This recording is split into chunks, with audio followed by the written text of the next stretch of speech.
Hey, what is up guys, MKBHD here, and in front of me I have two phones, the iPhone 7 Plus and the iPhone 7. And I don't do that many live unboxing style videos every year, but this is definitely one of them.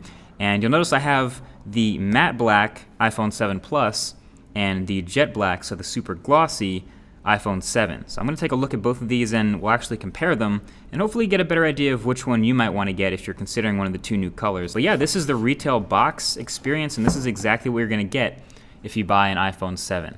So they're both 256 gig iPhones. Let's go ahead and open the boxes. We'll start with the glossy black. We'll start with the jet black iPhone.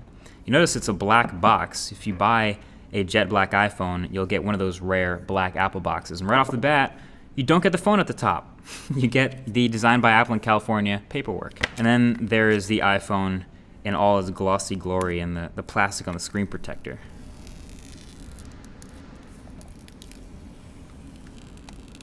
And that is about as fingerprint free as this iPhone will ever be, but there it is. And we'll go ahead and put this on the side and see what we get in the box.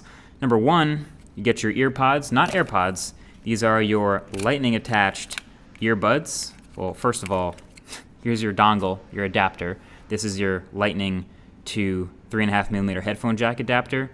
And it's $9 if you lose this, but it's sold in the Apple Store. And then yeah, these are your lightning earbuds. You can see with the lightning connector right there. You will get a lightning cable to connect to your computer, connect to iTunes if you ever decide to do that, and your wall adapter. So let's go ahead and move on and get the matte black iPhone out the box, because I have a feeling it's going to look very similar inside, but let's go ahead and make sure. So again, no phone at the top, paperwork. Move that to the side, and you get the iPhone. So matte black obviously looks super clean as well. This is a phone that is going to show fingerprints too, but not in quite the same way as the super glossy iPhone. On the larger phone side, you do have the dual cameras on the back that we showed in that first hands-on video.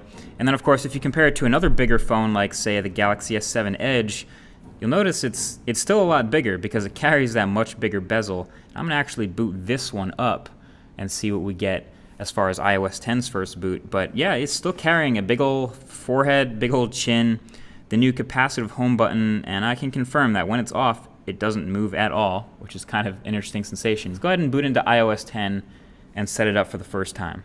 I speak English. Hey Siri. Hey Siri. Okay, so this is definitely a new step. It's telling me to meet the new home button. So obviously on the iPhone 7, you have the home button that does not move. It's just a piece of glass and it's pressure sensitive. So when we get started here, we'll be able to choose how much, I guess, pressure feedback or with the Taptic engine will feel when we press it. So 3 is a really firm click response. 2 is the default somewhere in the middle.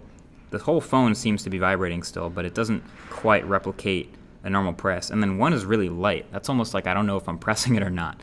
So I'm gonna go all the way up to 3 so I know when I'm pressing the button. So there we are in iOS 10 on the iPhone 7. And obviously, a lot of the stuff you'll see here is exactly the same as it would be on any other phone that's running iOS 10, like my iPhone 6s, but obviously on the new chip, a little bit faster, a little bit smoother, and a little bit more interesting with this new home button setting. A quick run through Geekbench 4 for kicks, since this is the new A10 Fusion chip. And yes, 3 GB of RAM confirmed for the iPhone 7 Plus, and 2 GB for the iPhone 7. But yeah, you can see the final score is pretty great, especially the multi-core, right up there, actually above Snapdragon 820 devices. But yeah, there you have it. That is your first look at the iPhone 7 in your jet black and your matte black, and a good look at the differences between them. Honestly, if you're having trouble picking, I would just go the safe route with the matte black. This is almost like a special edition phone at this point. If you haven't seen it in person, check it out in a store. You're gonna see the fingerprints and the scratches and things like that. But yeah, that's the unboxing experience, and that's what comes in the box, and that's what you will find if you order a new phone from Apple this week. Either way, that's been it. Thanks for watching. Leave a thumbs up if you want to see more unboxing stuff like this in the future, and I'll talk to you guys in the next one. Peace.